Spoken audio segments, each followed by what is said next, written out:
abrir a palavra de Deus no livro do profeta Jeremias,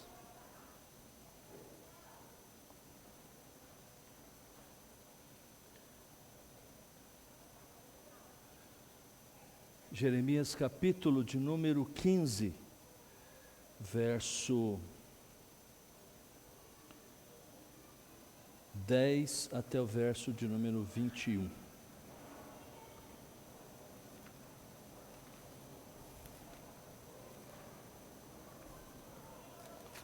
Livro do profeta Jeremias, capítulo 15, verso de número 10 até o verso de número 21.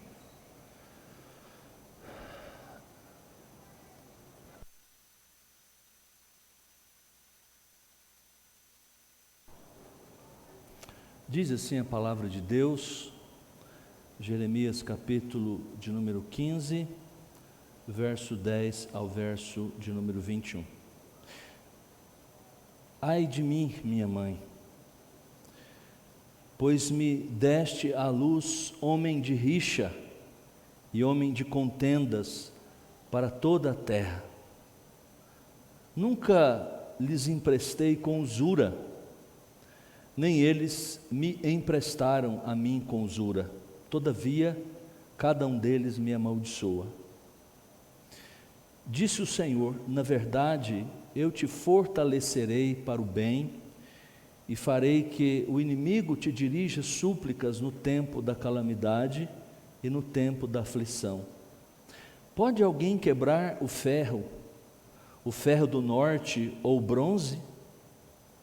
Os teus bens e os teus tesouros entregarei gratuitamente ao saque, por todos os teus pecados em todos os teus territórios. Levar-te-ei com os teus inimigos para a terra que não conheces, porque o fogo se acendeu em minha ira e sobre vós arderá. Tu, ó Senhor, o sabes. Lembra-te de mim, ampara-me e vinga-me dos meus perseguidores. Não me deixes ser arrebatado por causa da tua longanimidade. Sabe que por amor de ti tenho sofrido afrontas. Achadas as suas palavras, logo as comi. As suas palavras me foram gozo e alegria para o coração. Pois pelo teu nome sou chamado, ó Senhor, Deus dos exércitos. Nunca me assentei na roda dos que se alegram, nem me regozijei. Oprimido por tua mão, eu me assentei solitário, pois já estou de posse das tuas ameaças. Porque dura a minha dor continuamente, e a minha ferida me dói, e não admite cura? Serias tu para mim como ilusório ribeiro, como águas que enganam? Portanto, assim diz o Senhor: se tu te arrependeres, eu te farei voltar e estarás diante de mim. Se apartares o precioso do vil, serás a minha boca, e eles se tornarão a ti, mas tu não passarás para o lado deles. Eu te porei contra este povo como forte muro de bronze. Eles pelejarão contra ti, mas não prevalecerão contra ti. Porque eu sou contigo para te salvar, para te livrar deles, diz o Senhor. Arrebatar-te-ei das mãos dos iníquos, livrar-te-ei das garras dos violentos. Que Deus nos abençoe. Vamos orar? Fechar os nossos olhos e vamos falar com Deus. Querido Deus e Pai Celestial, nós te agradecemos, Senhor, por tua palavra que foi lida, e agora, Senhor, nós vamos meditar sobre ela. Pedimos, Pai, que o Senhor abra o nosso coração para compreender, e o Senhor pegue essa palavra dita ao profeta no século VI a.C., mais de 2.500 anos nos separa, mas essas palavras ficaram registradas para nos ensinar, para o nosso aprendizado, e por isso nós agora recorremos ao Senhor mais uma vez, como tens feito conosco aqui nesse lugar. Abençoa-nos, Senhor, na medida em que a Tua palavra é explicada, exposta. Sê comigo, Pai, que tenha a responsabilidade de explicá-la. Dá-me unção do Teu Espírito. Tem misericórdia de minha alma. Aos meus irmãos que ouvem, abra os seus olhos, prepara os seus corações, seus ânimos. Ó Deus, fala conosco, nós precisamos ouvir a Tua voz, não estamos aqui para ouvir opiniões, ó Deus, humanas, precisamos ouvir a Tua voz. Fala conosco, conforta-nos, consola-nos e aponta o Teu caminho para nós, em nome de Jesus, amém. Essas palavras de Jeremias podem ser chamadas de uma espécie de solilóquio. O que é isso? No teatro, um solilóquio é um discurso dramático e pronunciado quando ninguém está no palco. Todos os demais personagens de uma peça saem do palco e o ator principal então derrama a sua alma para o público e fala. Na literatura, um solilóquio é também quando um personagem fala como se fosse para si mesmo. Nós temos vários exemplos disso na Bíblia. Os salmos, vários salmos são solilóquios. Louva, ó minha alma, ao Senhor, e tudo que há em mim bendiga ao seu santo nome.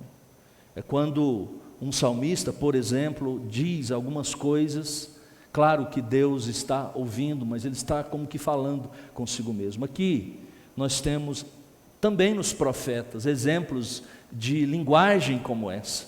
E aqui nós temos, dentro do livro do profeta Jeremias, já ouvimos o profeta em alguns lamentos, em algumas queixas, em algumas confissões fazendo isso, falando por si mesmo e de si mesmo.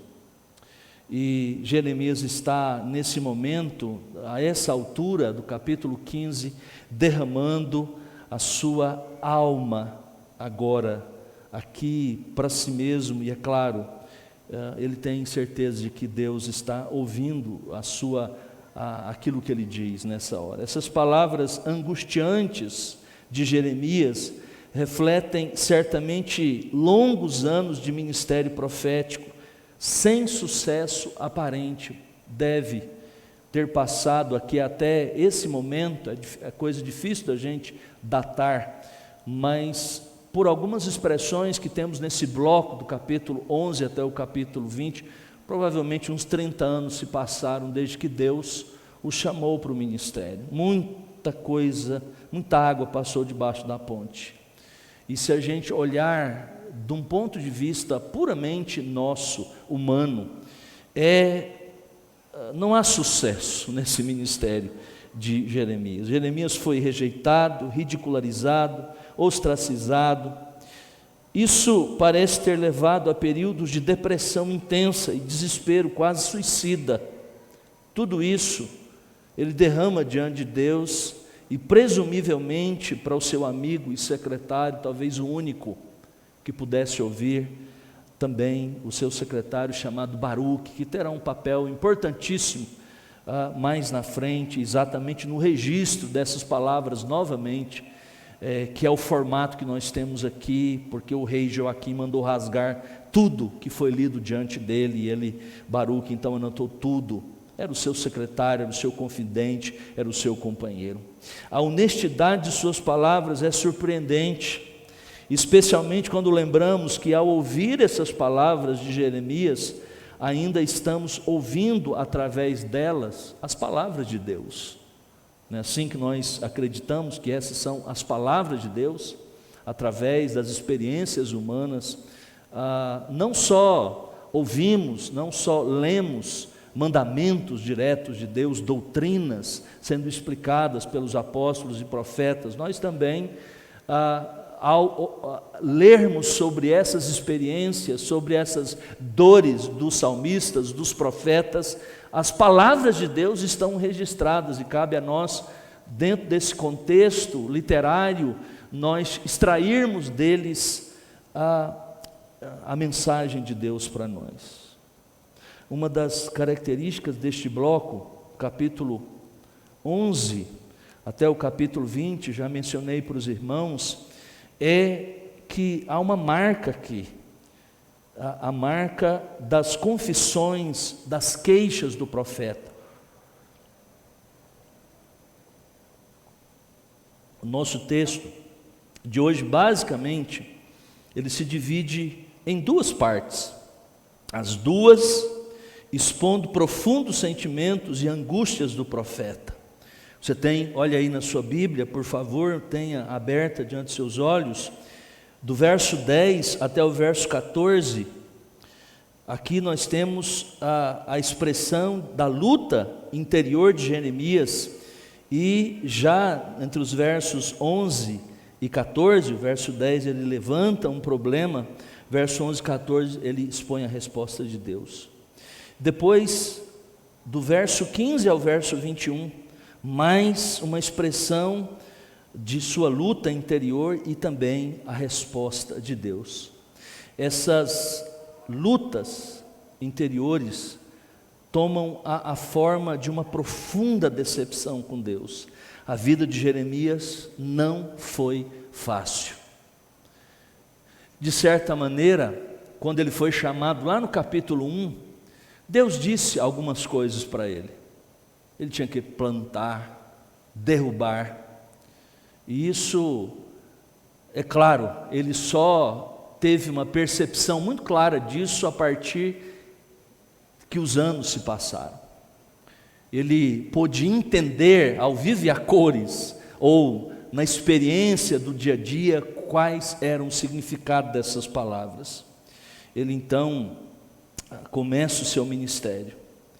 E aqui nesse texto nós temos basicamente, nessas duas partes que nós já mencionamos, entre versos 10 a 14 e 15 a 21, dois motivos pelos quais ele expressa a sua decepção para com Deus. É interessante isso, porque talvez muitos de nós nessa noite, de alguma maneira, vamos nos identificar com o profeta Jeremias. Talvez não com essas palavras, talvez não por causa destas mesmas experiências, mas estamos passíveis de experimentar lutas neste mundo, como é próprio aos seres humanos, sejam eles fiéis cristãos ou cristãos não tão fiéis assim, ou como as outras pessoas, os ímpios, as pessoas que não têm qualquer compromisso com Deus. Nós vivemos no mundo caído, há pecado, e este pecado nos afeta, o pecado dos outros, as estruturas deste mundo, sociais, ou da própria igreja de nosso Senhor Jesus Cristo, muitas vezes nos afetam. Jeremias está decepcionado com Deus aqui. Há duas expressões aqui desta decepção. Por que Jeremias está decepcionado com Deus? Primeiro, porque ele acha que o seu sofrimento é imerecido. Dá uma olhada, de novo, na sua Bíblia, os versos 10 até o verso 14. Pelo menos parte, o verso 10 a princípio. Ai de mim, minha mãe,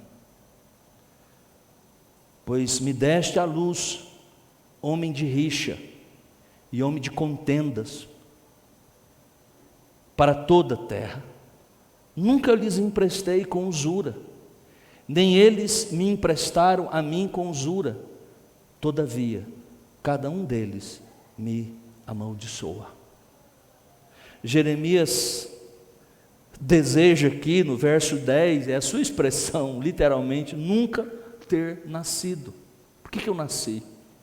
Ai, é uma das expressões fortes na língua hebraica, esse ai de mim. É um peso muito grande, a vida para ele é um peso muito grande.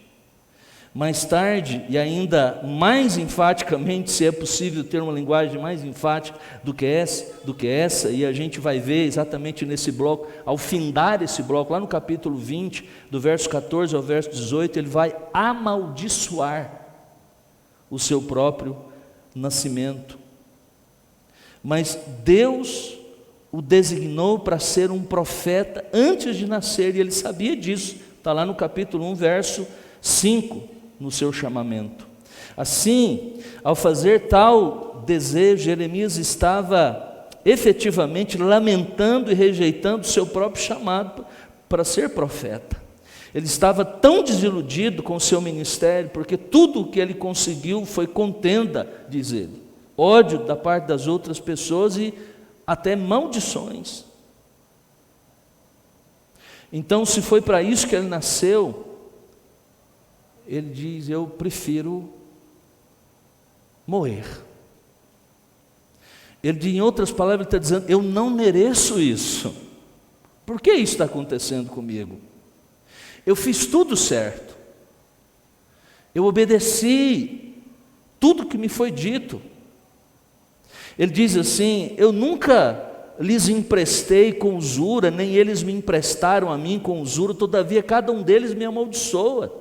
Jeremias poderia entender, ser a mão, ou poderia ter entendido essa maldição se ele devesse a alguém, se ele tivesse dívidas pendentes, ou se estivesse inadimplente em suas dívidas. Ele poderia até mesmo entender ser amaldiçoado se as pessoas lhe devessem muito dinheiro. Afinal de contas, os agiotas não são assim muito bem vistos pela sociedade.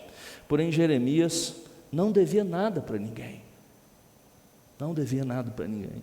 E ninguém devia para ele também. Jeremias reconheceu que Deus, e é isso que é impressionante, não cabia outra teologia na cabeça do profeta Jeremias. Ele sabia, ele reconhecia que Deus sabia tudo sobre sua situação. Ele levou o seu sofrimento ao Senhor em oração, pedindo a Deus que se lembrasse dele. O profeta queria que Deus lembrasse que seus sofrimentos eram imerecidos. Ele não merecia aquilo. Ele quase parecia pensar que suas provações eram culpa de Deus, que ele merecia algo melhor. Jeremias não pediu para ser um profeta, e ele não queria pregar juízo. A certa altura do seu ministério ele diz exatamente isso: eu tenho que pregar isso, violência, enquanto os outros estão pregando mensagens que as pessoas gostam de ouvir. Ele orava e orava para que Deus fizesse justamente o contrário. Você já esteve numa situação dessa? Você já, de alguma forma, já reclamou a Deus sobre o seu sofrimento? Por que eu? Já disse a Deus que você merece coisa melhor do que isso, ou que tudo, talvez não com essas palavras, mas é culpa dele? O crente desiludido não vê nada de bom em lugar algum. Ele ou ela é sempre crítico e pessimista sobre todas as coisas. Ele às vezes se tornam muito sarcásticos e até cínicos muitas vezes. Jogam água fria no entusiasmo, as boas ideias, realizações das outras pessoas. Você já pôde se reunir e conversar com uma pessoa que está num estado assim? Tudo que ele diz: não vai dar certo. Já fiz isso. Não funciona, pastor. Isso não dá certo. O cristão desiludido, ele tende a espalhar sua própria desilusão e assim envenenar as mentes e extinguir as esperanças dos outros. A negatividade é terrivelmente infecciosa, é como a inflamação. E qual é a resposta do Senhor? Versos 11 a 14. Aqui estão a resposta do Senhor. Deus sempre responde através da sua palavra. Podemos não gostar, muitas vezes não é aquilo que a gente gosta de ouvir, que a gente gostaria de ouvir. A resposta do Senhor parece quase interromper essas queixas antes que ele vá mais longe ainda. Disse o Senhor, diz o verso 11, eu te fortalecerei para o teu bem. Essa leitura que foi preservada aqui em nossas versões, usa o verbo fortalecer num grau, num estado muito forte, é o chamado piel na língua hebraica, e ele pode ser traduzido também assim como que Deus o colocou no estado de liberdade, foi o Senhor que fez, e na verdade o Senhor é que pode fazer isso, e ninguém mais. O Senhor assegura a Jeremias ajuda para resolver as suas dificuldades e lhe proporcionar defesa. Ele diz aqui para o bem.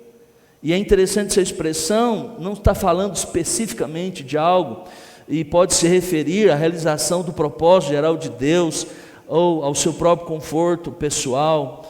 Certamente assegura ao profeta que o que está acontecendo em sua vida não é desprovido de significado. O Senhor está no controle e executando o seu propósito. Deus assume a responsabilidade, Ele não foge. E ainda a resposta de Deus, aqui, versos 13 e 14, inclui o fato de que o ministério do profeta será vindicado a seu tempo, nos quais o Senhor fala novamente sobre o julgamento que trará sobre o povo que o rejeita. Ele diz, os teus bens, os teus tesouros, quando ele diz no verso 12 sobre quebrar o ferro do norte, parece ser a imagem exatamente da Babilônia chegando, vem do norte, com seu armamento fortíssimo, ferro, bronze, os teus bens, os teus tesouros entregarei gratuitamente ao saque por todos os teus pecados, em todos os teus territórios, levar-te-ei com os teus inimigos para a terra que conheces, porque o fogo se acendeu em minha ira e sobre vós arderá. Deus vai fazer aquilo que é o seu propósito, custe o que custar. E é isso que nós aprendemos aqui com o profeta. Deus não está alheio. Segundo lugar, a segunda queixa do profeta, versos 15 até 21. Ele acha que sua obediência não foi devidamente recompensada.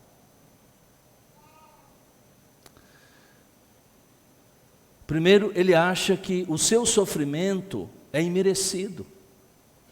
Não mereço isso, Senhor. Agora ele está dizendo assim, olha, eu que obedeci tanto, tão bem, fiz tudo que o Senhor quer, e não tenho a devida recompensa. Parecido muito com aquilo que está no Novo Testamento do irmão do filho pródigo, ou do pai pródigo, do Deus pródigo. Há tantos anos eu tenho te servido, nunca me destes um cabritozinho para me alegrar com os meus. É mais ou menos isso que o profeta Jeremias, a esta altura, 30 anos de ministério. Jeremias então apresenta essa segunda queixa. Deus o decepcionou ao não recompensar a sua obediência, é isso que ele está dizendo. Verso 15, ele diz, e 16, 15, 16, 17, diz assim, tu, ó Senhor, sabes, lembra-te de mim, ampara-me e vinga-me dos meus perseguidores, não me deixe ser arrebatado por causa da tua longanimidade. Sabe que por amor de ti tenho sofrido afrontas. Achadas as tuas palavras, logo as comi. As tuas palavras me foram gozo e alegria para o coração, pois pelo teu nome sou chamado, ó Senhor Deus dos exércitos. Nunca me assentei na roda dos que se alegram, nem me regozijei. Oprimido por tua mão, eu me assentei solitário, pois já estou de posse das tuas ameaças. Porque dura a minha dor continuamente, e a minha ferida me dói, e não admite cura. Serias tu para mim como ilusório ribeiro, como águas que me enganam? As respostas dadas pelo Senhor nos versos anteriores não sugerem defesa do profeta. Elas não proporcionaram conforto para ele em sua angústia imediata. Por isso Jeremias dedica-se novamente à sua queixa e faz isso em termos muito pessoais. Ele aceita que a palavra de julgamento do Senhor venha sobre a nação, como a gente viu nos versos, especialmente 13 e 14.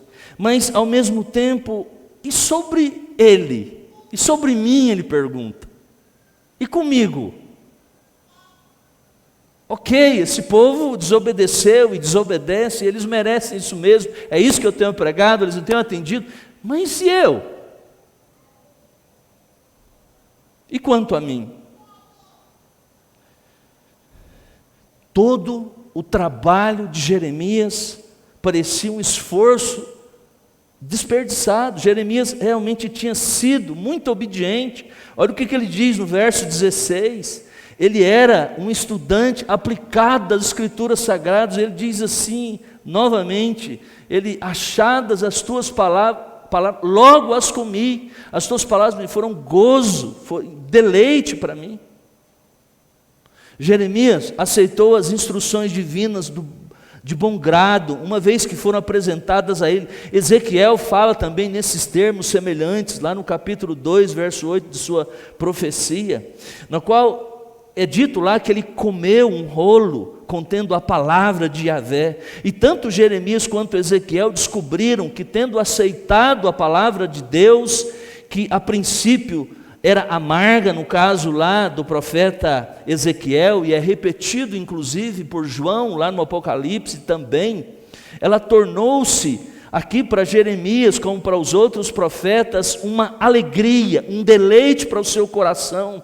Para Ezequiel, elas foram doces como mel. Esse é um lembrete, meus irmãos, disso, de que a palavra de Deus, ela é saborosa, e que Jeremias pensava na palavra de Deus como sua alegria e seu deleite do coração.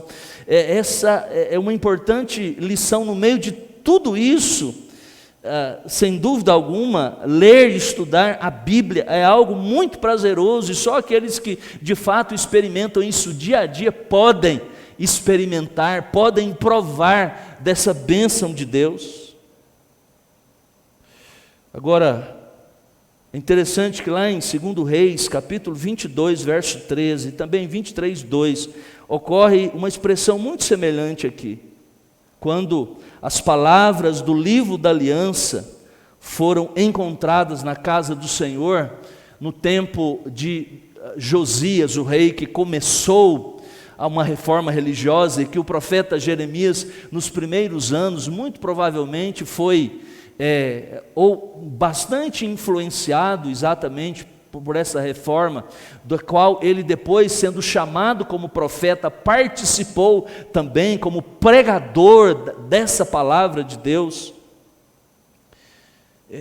Há aqui uma ligação entre elas, e é por isso que em 15:16, quando se menciona desse prazer de ter encontrado a palavra de Deus, nós podemos fazer uma referência aqui, uma ligação dessa referência poética descoberta neste rolo do livro do templo, por volta de 621 a.C., quando isso ocorreu.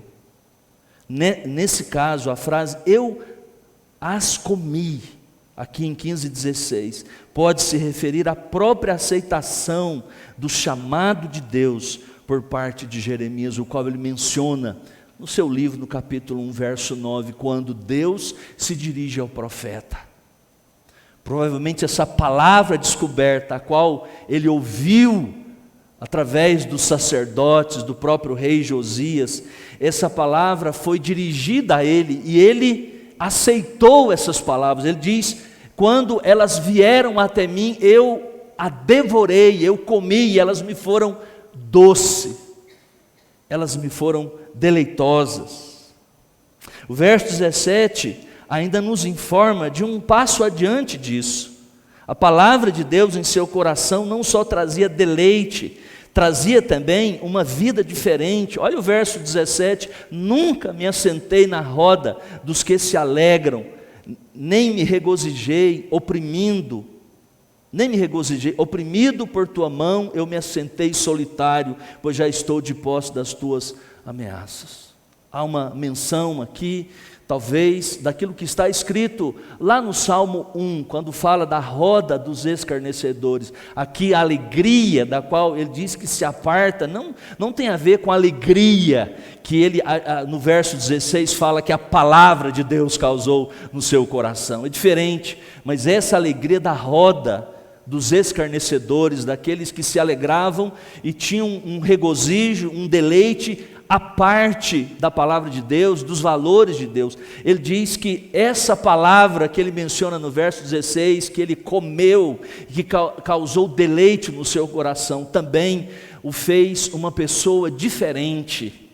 A sua ética, a sua conduta era completamente diferente. Mas talvez, mais ainda na parte B do verso 17, talvez o profeta esteja se referindo ao fato também de que a palavra de Deus o fez tão diferente, trouxe valores para ele tão diferentes para as pessoas da sociedade, que ele era evitado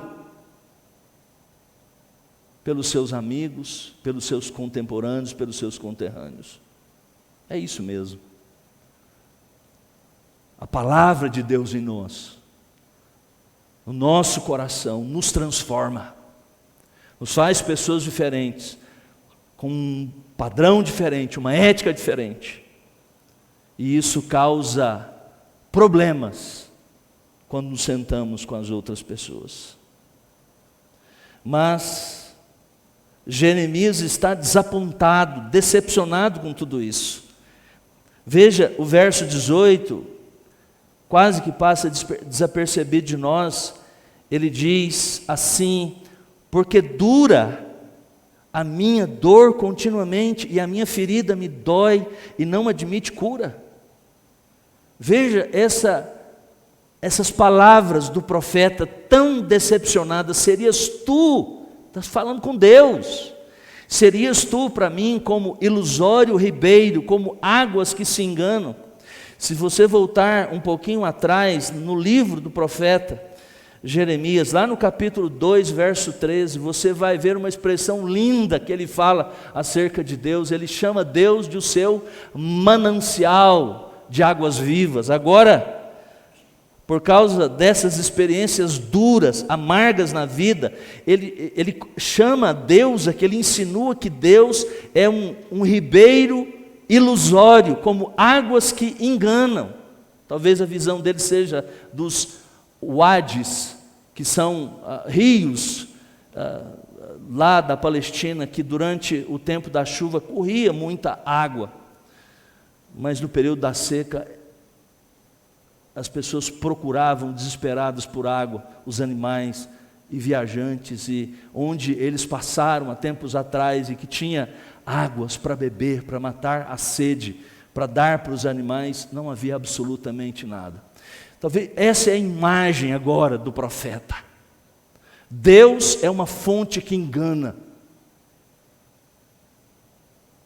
Deus é como um ribeiro ilusório. Ele está decepcionado. Jeremias está se referindo aqui a Deus dessa forma, completamente arrasado, decepcionado. Contudo,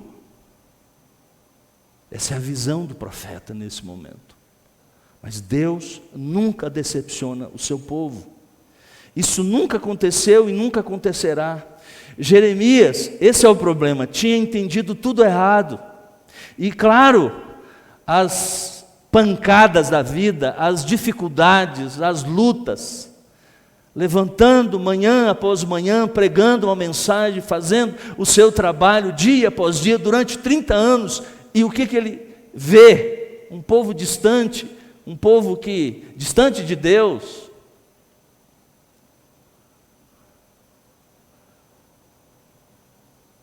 A compreensão dos cristãos sempre está errada quando eles sentem que Deus os está decepcionando.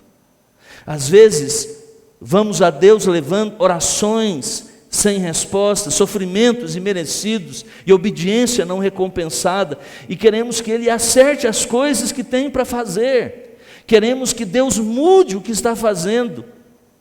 Mas a grande verdade, irmãos, é que Deus nunca decepciona aquele que pertence a Ele, quando compreendemos de fato os seus propósitos, entendemos a palavra de Deus, aprendemos do tipo de Deus que acreditamos, o Deus das Escrituras Sagradas, o Deus, como estudamos pela manhã numa das salas, aquele que é transcendente, está acima de tudo, de todos, é o alto, o sublime, que habita a eternidade, que tem o nome de santo, mas é o Deus que é imanente também, que se relaciona, que habita com o contrito de coração.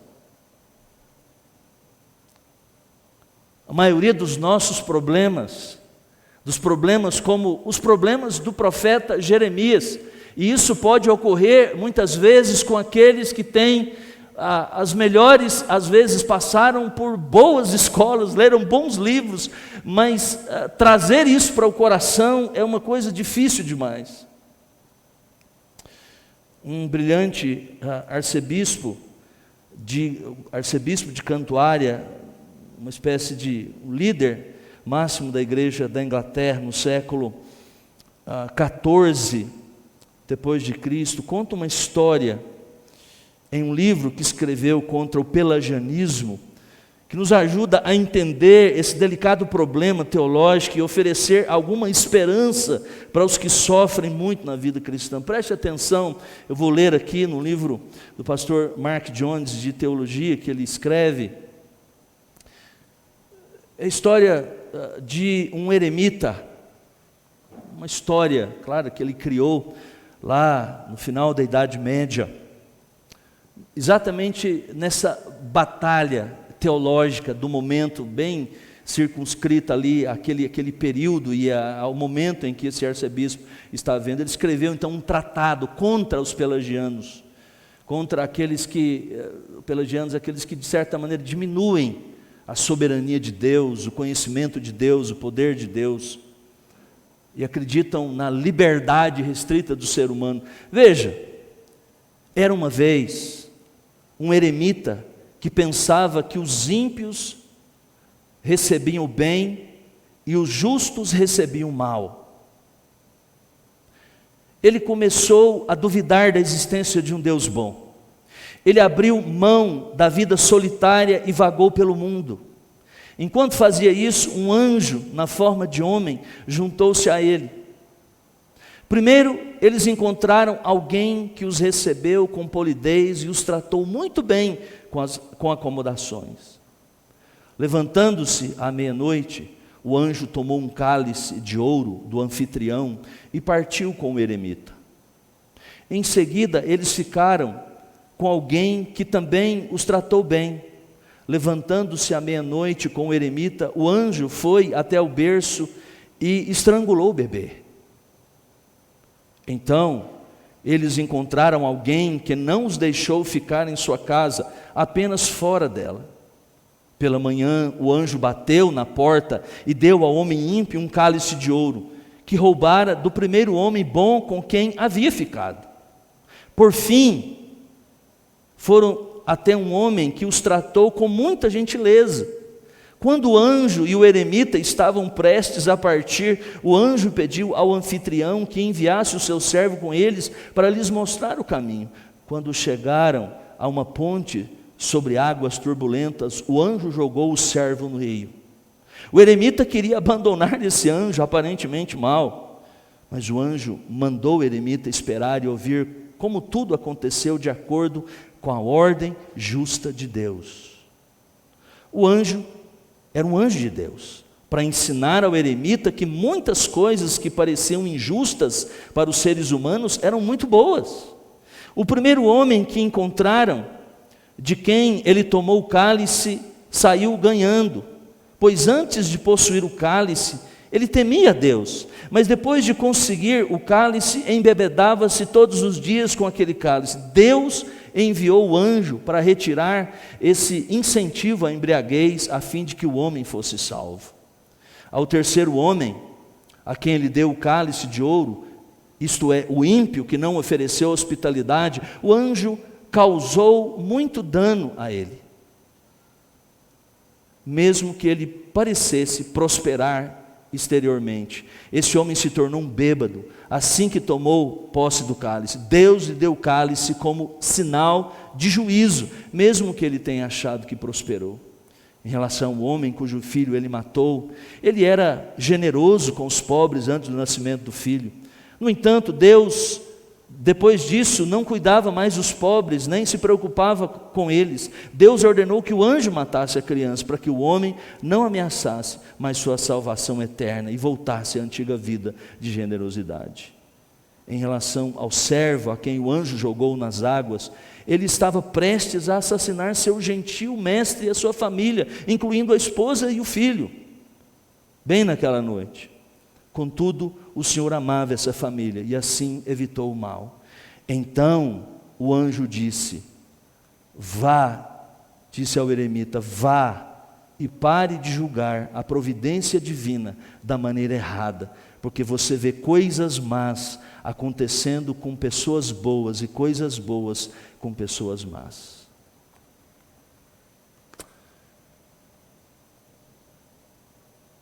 Duro é esse discurso,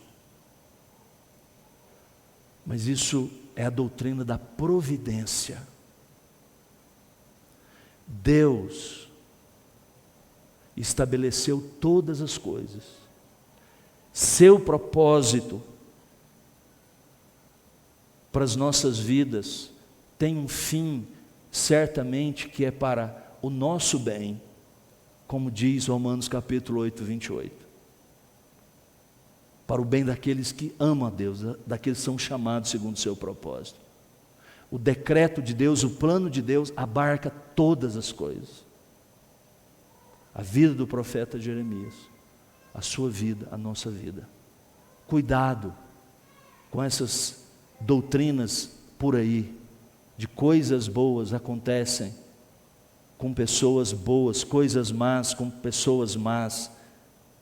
Bênçãos são para aqueles, ou o contrário disso. Cuidado com isso.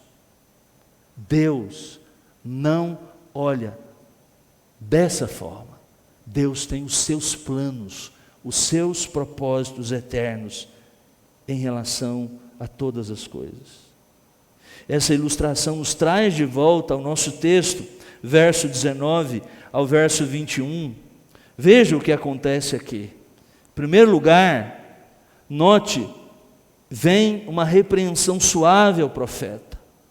Ele diz assim: portanto, assim diz o Senhor, se tu te arrependeres, eu te farei voltar e estarás diante de mim. Se apartares o precioso do vil, serás a minha boca, e eles se tornarão a ti, mas tu não passarás para o lado deles. A repreensão é dirigida especificamente ao que Jeremias estava dizendo. Deus está dizendo: você tem dito palavras inúteis. Toda a conversa de Jeremias era negativa, destrutiva, inútil. Tão característica de uma pessoa desiludida. Deus repreende isso. No lugar dessas palavras negativas, Deus dá sua exigência positiva, palavras dignas. Ou seja, Deus diz a Jeremias para parar de falar sobre: eu gostaria de nunca ter nascido, ai de mim, minha mãe. Ele deveria voltar àquilo que é saudável, positivo, construtivo, como de fato deveria ser um porta-voz de Deus, falar as palavras de Deus. Certamente há um tempo, irmãos, para falar a nós mesmos, e um tempo para ouvir a nós mesmos, é verdade. É importante verificar esses hábitos de fala nossos à luz da palavra de Deus. Não é que Deus não nos permita muitas vezes questionar, reclamar, isso os salmos estão cheios dessas emoções, mas nós não podemos, quando é que isso é negativo? Quando nós nos definhamos, a nossa alma se definha nesse estado de espírito e não podemos, e tudo mais é azedado na nossa vida e azedamos a tudo e a todos. Deus nos chama para cima, para fora de nós mesmos nesses momentos e diz: pare com essas palavras, esses sentimentos inúteis. Segundo, após a repreensão vem a segunda parte da terapia de Deus para esse desiludido Jeremias, um recomeço.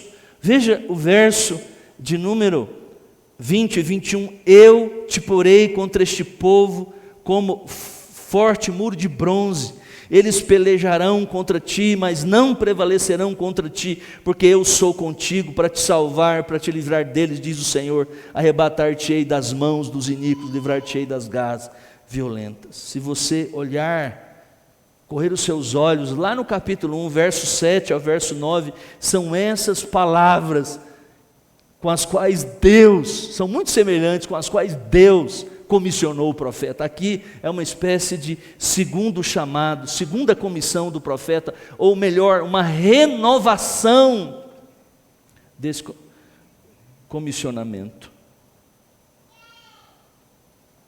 A missão continua, Jeremias, o trabalho não está terminado, e assim deve ser com todo crente. Desilusão, amargura, ressentimento, autopiedade, que lista miserável de sintomas nós percebemos aqui. No entanto, é incrível que Deus tenha permitido que essas palavras de Jeremias, cheias de dor, de raiva, estivessem nas Escrituras inspiradas, como parte da palavra de Deus.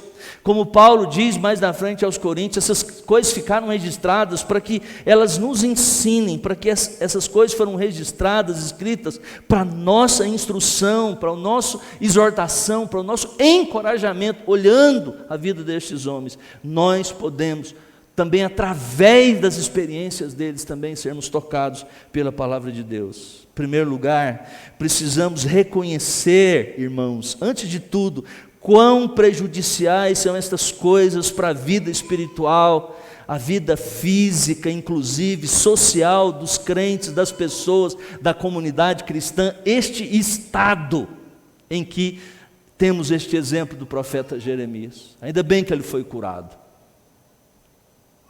Isso é ruim. Não podemos viver comendo das próprias lágrimas, em autocomiseração, autopiedade.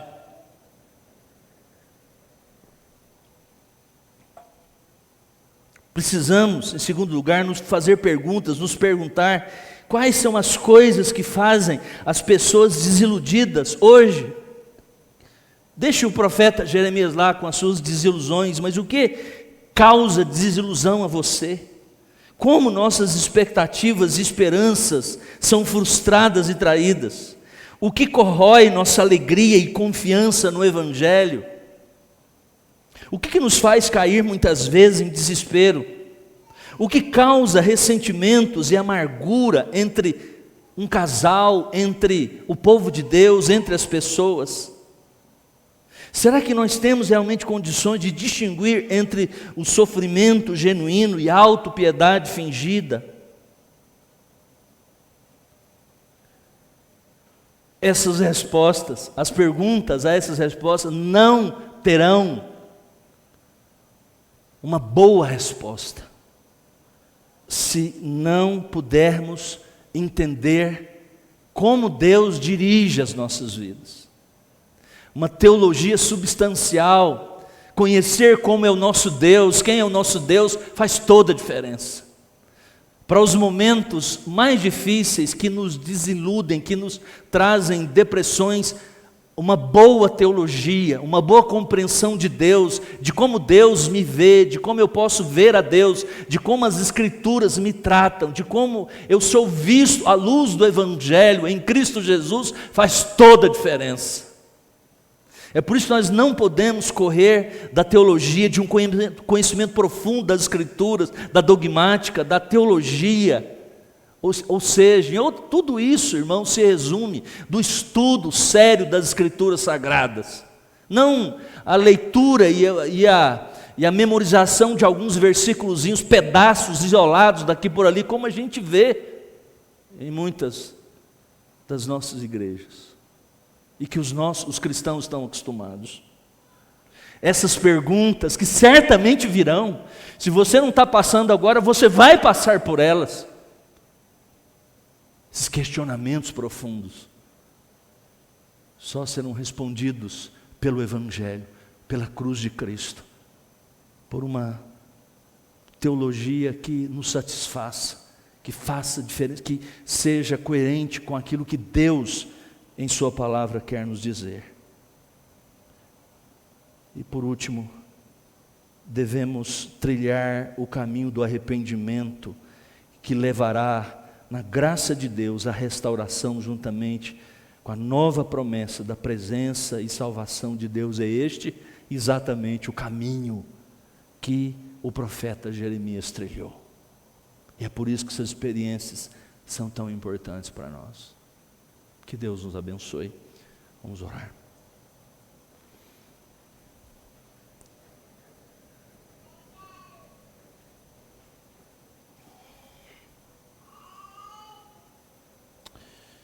Querido Deus e Pai Celestial, Tu sabes, Tu nos conheces. Ó Deus, sabes o que se passa em cada um de nós.